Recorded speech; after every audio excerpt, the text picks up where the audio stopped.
បាទសូមគោរពជំរាបសួរពុកម៉ែបងប្អូនបាទថ្ងៃនឹងដែរខ្ញុំមានបាទប្រពុតបរមាកຂະຫນາດបន្តោងខ្សែកຂະຫນາດ4ហ៊ុនហ្នឹងហើយຂະຫນາด4ហ៊ុន3អង្គហើយអង្គទី1ហ្នឹងបាទបញ្ញាក្អែកកងោកអង្គទីអង្គហ្នឹងគឺបញ្ញាក្អែកដើមកន្ទួតព្រៃហើយបញ្ចុះស្ដេចបញ្ញារួចរាល់តែរួចរាល់មិញហ្នឹងហើយមានអាស័យពិលជូអង្គក្រងហើយនឹងកន្ទ្រៀងខេតហើយនឹងបញ្ញាក្អែក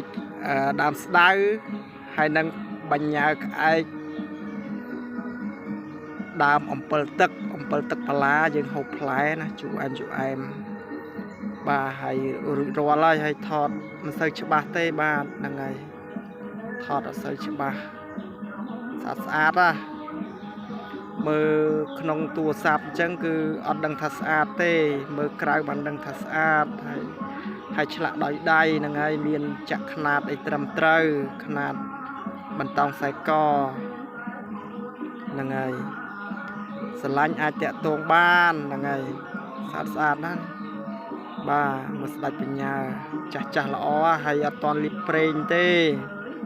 ហ្នឹងហើយពុកម៉ែបងប្អូនមិនទាន់ចុច Subscribe និងសញ្ញារូបកណ្ដឹងហ្នឹងហើយអាចចុចសញ្ញារូបកណ្ដឹង Subscribe ហ្នឹងហើយសញ្ញារូបកណ្ដឹងដើម្បីទទួលបានវីដេអូថ្មីពីចម្លាក់ខ្មែរជ័យមង្គលហ្នឹងហើយដោយសាររវល់ហើយអត់សូវមានពេលធ្វើវីដេអូថតចែកជូនពុកម៉ែបងប្អូនទស្សនាកំសាន្តហ្នឹងហើយស្រឡាញ់អាចតាក់ទងបានខ្ញុំនឹងដាក់លេខ Telegram ជូនពុកម៉ែបងប្អូនហើយលេខ Telegram របស់ខ្ញុំហ្នឹង097 54 88 091លេខខ្ញុំប្រើផ្ទាល់ហ្នឹងហើយ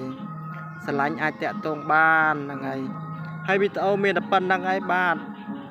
ហ្នឹងហើយអរគុណច្រើន